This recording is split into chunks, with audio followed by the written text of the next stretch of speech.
If you honestly thought inflation was gonna get any better, yeah, sorry about that.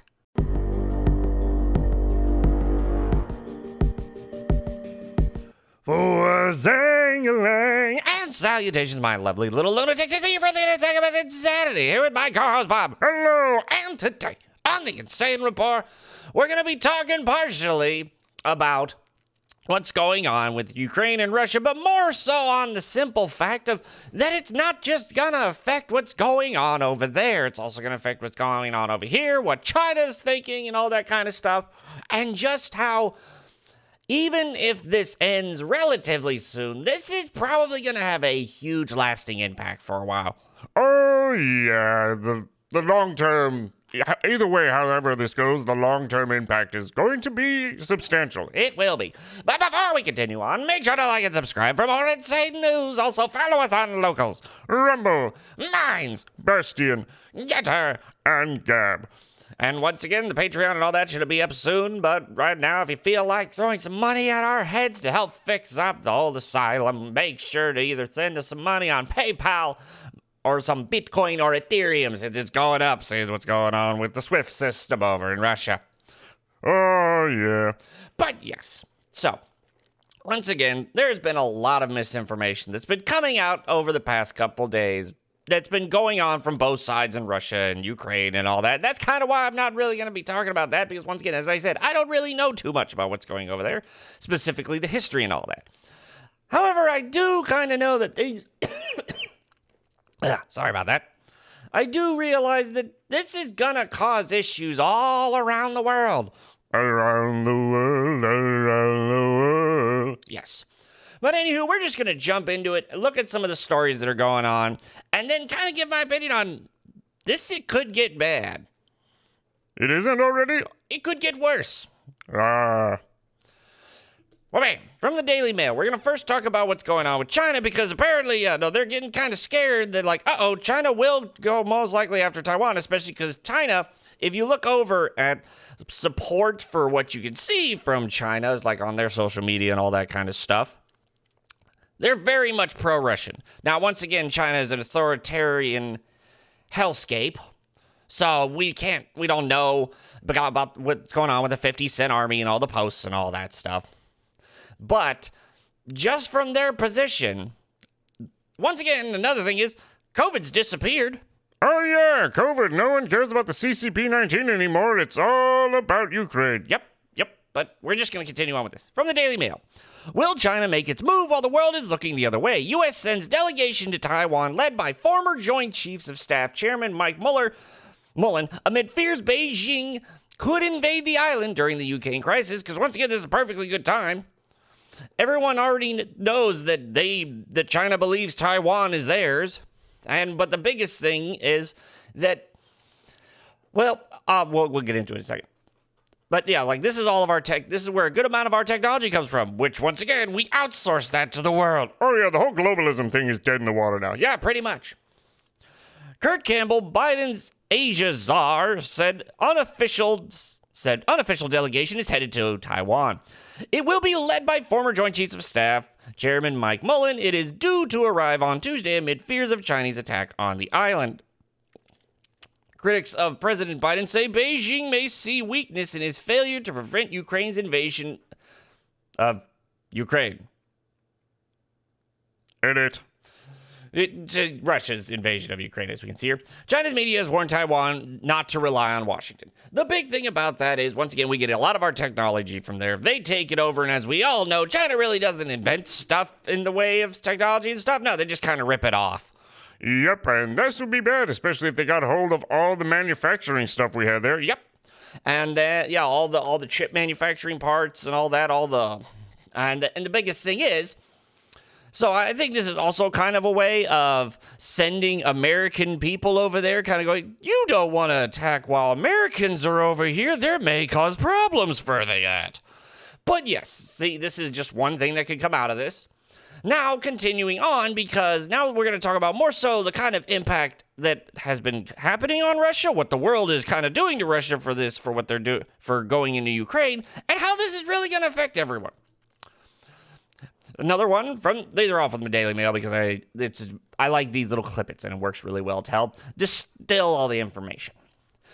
PM, the Prime Minister tells Zelensky the UK is sending more weapons to fight Russia invasion. Boris says Putin has made a colossal mistake as he plans a trip to Estonia and Poland tomorrow amid a push for even tougher sanctions. Yes, there have been a ton of sanctions. And the biggest one is the SWIFT system, which once again is a massive banking system that allows Russia to actually use and basically use money around the world kind of thing. I don't know a whole lot about it, but basically it's like the world banking system kind of thing. Boris Johnson told cabinet that Putin made a colossal mistake over Ukraine. Well, at the same point in time, when you look at it you got to look at it from both ways, and I do believe he made a miscalculation on how big this was going to be and all that kind of stuff. But at the same point in time, hey, he is kind of looking out for his own interests, and that's kind of what everyone else is doing at this point. But continuing on, UK, US, and EU agreed to remove selected Russian banks from the SWIFT system. Now that's a big thing. There was a huge run on the banks because suddenly everyone was like, "Oh God, our money." But Mr. Boris Johnson is pushing to go even further and to cut off all Russian banks. The ruble's already destroyed. This would, once again, Russian ruble fell to record low after SWIFT move and other sanctions, which, of course, we continue on. More sanctions. NY Stock Exchange and NASDAQ halt trading of U.S.-listed Russian firms after Biden imposed new sanctions to cripple Russian central bank and target Putin's $600 billion Ukraine war chest. There's also the hub. You can't make accounts anymore in Russia. Yeah, OnlyFans also completely took off all people in Russia from being able to make money off of that.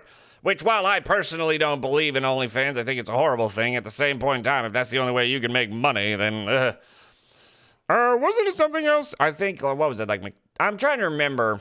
There were other things, but basically because Biden was like, well, it's sanction time, bam! All these American companies were like, well, no more. We're not dealing with you. Nothing. No on. But continuing on, the U.S. Treasury Department has revealed major new sanctions against Russia. The sanctions will effectively cut off Russia's central bank from the dollar, the American dollar, which is kind of scary because we have the American petrodollar. Without that, America doesn't have too much. We have the entire world basically running off this. But due to all the printing they did, inflation, it's still not as bad as a lot of other people's money, but it's getting there. And if we make it so that they can't even use our money, well, they have to go to China. They have to go to all these other places. They won't be able to go to America anymore. And that's kind of just, once again, pushing Putin into the arms of China. Because imagine if they get together. Then basically there will be two world powers. There will be the West, and then there'll be the Russia, China, whatever. Yes. The combination. Whatever. But yeah. So, once again, continuing on. It is also aimed at stopping Russian President Vladimir Putin from accessing his $600 billion financial reserve to stabilize his country's economy in light of new sanctions, which that was the kind of reason why Putin brought up the whole thing about if people get involved, well, my nukes are at the ready, because when you got nothing else but war is the only option. Exactly.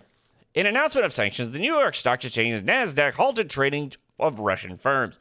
New sanctions follow the Russian central bank raising interest rates from 9.5 to 20% as the ruble plunged due to previous sanctions from the West. Oh, that's terrifying. Yeah, no, imagine nowadays how everything's so expensive over here in the U.S. Now imagine if imagine if that happened. God, that's terrifying. Oh, yeah. We don't buy anything unless we can try and find a way to not pay interest for a while. Exactly. And this is just, no. So, continuing on. Senior administration official described the move as the most significant action Treasury has taken against an economy of Russia's size. The State Department suspended operations at the embassy in Minsk, Belarus, which apparently is also now going. Belarus has decided to side with Russia and is sending tanks and all that stuff, so that's kind of scary. I can't got the Ukraine stuff. Yeah, once again, I'm not going to talk about that specifically anymore. Yeah, because we watched other people talk about it and we realized how little we actually knew on it. So, yeah, I'm going to go with, once again, that's why I don't talk about all the other stuff, but continue on. Also authorized the voluntary departure of the non-emergency employees and emergent and family members at the embassy in Moscow, Russia. So, one of the big things that especially Biden, the boiled brain idiot, did was he took down the new pipeline that we originally had going up in Canada. He took that down immediately once he got in. He was like, we'll just go back to we'll just go back to the Saudis, man. We'll go back to Saudi and Russia, and then we'll get our oil from them. Well, man, the price of gas jumps to a national average of $3.61 a gallon, up almost $1 on last year as price of oil spikes following Russia's invasion of Ukraine. Thanks, Biden. Yep. We need to focus on becoming self-reliant. Yep, self-sufficient? Yeah, definitely. American drivers are seeing prices at the gas pump gradually increase due to rising oil prices. It comes after Vladimir Putin ordered an invasion on Ukraine and President Joe Biden announced sweeping sanctions targeting Russia. The national average price of regular gasoline hit $3.61 on Monday, nearly 90 cents from the average $2.71 a year ago. Californians are bearing the brunt of the price surge, shelling out an average of 482 cents, or almost 83 if we round up, as of Monday. Oof. Russia is the second largest exporter of all oil after Saudi America and is the largest producer of natural gas in the world. So yeah. God. Nope, yep, it's only gonna get worse. We could have had our own self-reliance. We could have been doing the fracking and all that kind of stuff that makes the economy, like the economists. The green people? Yes, those people go, but then we forget that they don't even care about what China's doing and India and all that stuff. It's just only about us. Continuing on. Groundswell of states demand ban on Russian imports like caviar, furs, and candies as bars pour out the few brands of vodka made in Moscow. Yes, even more. People, because once again, caviar, furs, candy, all that stuff that comes from Russia. Oh yeah, no, we want to get rid of that. Okay, so that means everything else that doesn't is going to cost more, so yeah. Inflation continuing on, not inflation, but the rise in prices because we are basically saying nothing from Russia. Well, what about all the people in Russia that decided they didn't actually want this? We don't care. That's how it's going.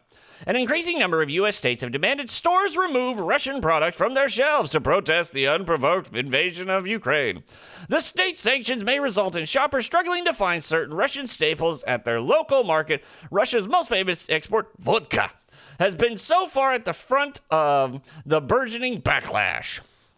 Because once again, those poor people just making the vodka, sending it over here. Yes, they definitely wanted the invasion. Bars and liquor store owners responded to Putin's aggression by pouring out Russian brand spirits such as Russian Standard and Stolichnya. Some stores shilled Russian products at a slashed rate to get rid of their stock. Okay, that's not too bad. It is for the people selling, but hey, a deal's a deal. But once again, they just keep pushing them into a corner, and we wonder why Putin was talking about getting them nukes ready. And we've got two more quick stories. Shell Company becomes the latest energy company to exit Russia after announcing it will be ceasing all its operations in the country after following its invasion of Ukraine, which, once again, an oil company, Oil giant Shell withdraw from joint ventures with the Russia-state-backed Gazprom. Okay, whatever. Company quit Sklantu liquefied natural gas plant by selling its 27.5% stake. They invest an estimated $750 million in a 750-mile Nord Stream 2 pipeline. Yeah, that's pretty much done for at this point. Shell's Russian assets were reportedly valued at $3 billion at the end of last year. It comes just a day after BP abandoned its stake in the Russian oil giant Rosneft. And so, once again, this all leads back to this.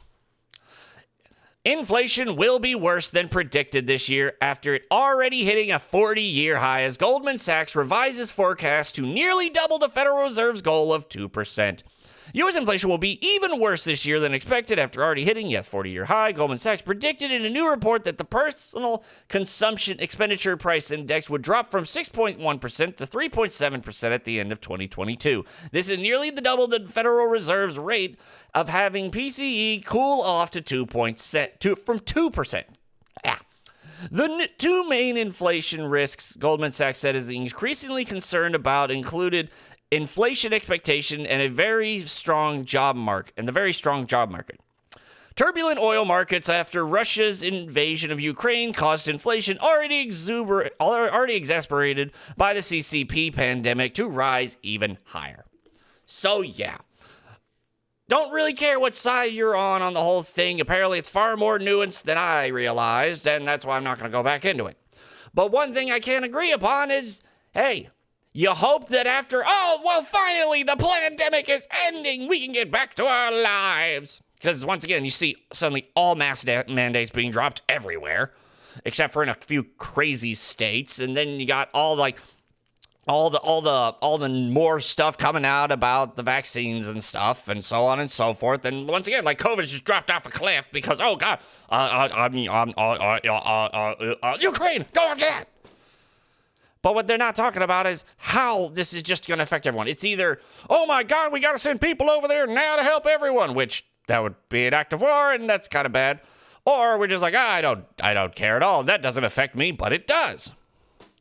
So that's just, it's really scary how it's just seeming like there's never going to be an end to anything bad. No, not really. It's probably, I can only imagine how this is all going to affect everything down the line. Because either Russia takes over, or enough people put so many sanctions and go after Russia that they end up having to go away and they get pushed in the arms of China. And then, what then? Yep, then it's that scary thing of it's just gonna, these next few days, weeks, are going to be absolutely terrifying because they can go either way they go unless magically everything stops, which there's no way in heck. Then we don't know. It could either be World War III or it could be rise of new global powers. But anywho, that'll be the end of this little video. If you like this video, then shake the like button and subscribe for more. And I will see you all later. Bye, everyone. Bye.